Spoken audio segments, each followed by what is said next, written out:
ఎట్లా రిజల్ట్ వస్తుందో చూద్దామని చెప్పి. కానీ ఇప్పుడు ఏమైంది? ఎగ్జిట్ పోల్ సర్వేలు చూసినా వాళ్ళకు ధైర్యం అయితలే. యాక్చువల్‌గా వాళ్ళు పెట్టాలి. మొన్న 7 నాడు పెట్టే, కానీ 7 నాడుది పోస్ట్‌పోన్ చేసి 12 నాడు పెట్టిర్రు. ఎందుకు తెలుసా? 11 నాడు పడే ఓట్ల ద్వారా దాన్ని లెక్కలేసుకొని మనమే గెలుస్తాం అనుకుంటే మాత్రం పెట్టేద్దాం, ఇక దానికి ముందుకెళ్దాం అనుకుర్రు. కానీ ఇక్కడ ఏమైందంటే మళ్ళా ఈ సర్వేలను నమ్ముకుంటే కొంప మునిగితే, మళ్ళీ అటు ఇటు అయితే ఇలా ఏమైనా నిర్ణయాలు తీసుకుర్రు అనుకో, స్థానిక సంస్థల ఎన్నికలకు పోదామనో పోవద్దనో, ఇవన్నీ దేని మీద డిపెండ్ అయి ఉంటాయి? జూబ్లీహిల్స్ రిజల్ట్ పైన డిపెండ్ అయి ఉంటాయి. 12 నాడని పక్కాగా మనమే చూసినాం. కానీ మళ్ళీ ఏమైంది? జూబ్లీహిల్స్ ఉప ఎన్నిక ఫలితం మరుసటి రోజే సమావేశం అంటూ ఇక అక్కడికి వచ్చి ఏం చేస్తారంటే, ఓడిపోతే ఏడుస్తారు, గెలిస్తే మా అంతటో లేడని విర్రవీగుతారు. ఇంతకు మించి ఏముంటది? ఓడిపోతే బీఆర్ఎస్ దొంగ ఓట్లేసి గెలిపించింది, బీఆర్ఎస్ మొత్తం బీఆర్కెళ్ళి తెప్పి చేపించింది, బీఆర్ఎస్ మొత్తం పైసలు వంచి గెలిచింది, బీఆర్ఎస్ మొత్తం రిగ్గింగ్ చేసిందని చెప్పి వాళ్ళ మీద ఎడుస్తారు. వీళ్ళు చేసిందోలో కనిపించింది, క్లియర్గా ప్రజలు చూసిరు, అయినా కూడా వాళ్ళ మీద ఎడుస్తారు. అయితే 12 నాడు పెట్టుకోవచ్చు కదా, మరి ధైర్యం ఉంటే ఇలా పెట్టచ్చు కదా. ఉండదు. నేను చెప్పినా కదా, సర్వే సంస్థలు చెప్పగానే అయిపోదు.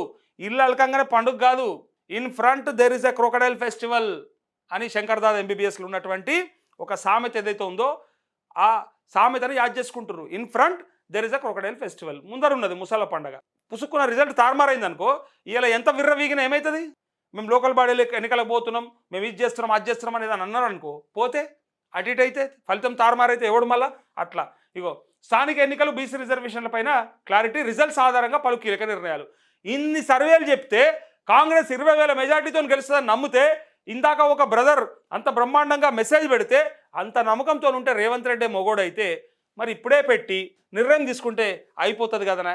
అంత ధైర్యం ఉంటే ఇలా క్యాబినెట్ భేటీ అని చెప్పారు కదా, మొదలు అనౌన్స్ చేసిరు కదా, రిజల్ట్స్కు ముందే పెట్టి మేము గెలుస్తున్నామని ధైర్యంగా చెప్పమని అయిపోతుంది కదా, మమ్మల్ని మించడం లేడని చెప్పొచ్చు కదా, అయిపోతుంది కదా. కానీ వాళ్ళకు కూడా లోపల ఎక్కడో ఒక చోట అనుమానం ఉన్నది, భయం ఉన్నది. అందుకే రిజల్ట్స్ ఆధారంగా పలు కీలక నిర్ణయాలు. అసలు ఈ రిజల్ట్స్ మీదనే మన భవితవ్యం ఆధారపడి ఉందని చెప్పినా కూడా జూబ్లీహిల్స్ ప్రజలు విన్నారా వినలేదా అనేది ఎల్లుండే చూద్దాం. మనం ఎందుకు టెన్షన్ పడాలి? స్థానిక ఎన్నికలు బీసీ రిజర్వేషన్ల పైన క్లారిటీ అంటూ ఈ వార్త ఏందో ఒకసారి చూసినాక మనం మాట్లాడదాం. ఇగో రాష్ట్ర కేబినెట్ సమావేశం ఈ నెల 15న జరగనుంది. ముఖ్యమంత్రి రేవంత్ రెడ్డి అధ్యక్షతన సచివాలయంలో జరిగే ఈ భేటీలో పలు కీలక నిర్ణయాలు తీసుకునే అవకాశం ఉందని సమాచారం. జూబ్లీహిల్స్ ఉప ఎన్నిక ఓట్ల లెక్కింపు ఈ నెల 14న జరగనుంది. అదే రోజు మధ్యాహ్నం కల్లా ఫలితం వెల్లడి కానుంది. మీకు ఒకటి చెప్తా, నేను రాసి పెట్టుకోరి. ఓడిపోయినా కూడా కేబినెట్ సమావేశం జర అవతలనే పెట్టుకుంటారు, గెలిస్తే ఇమీడియట్గా పెడతారు మనం అనుకుంటున్నట్టు.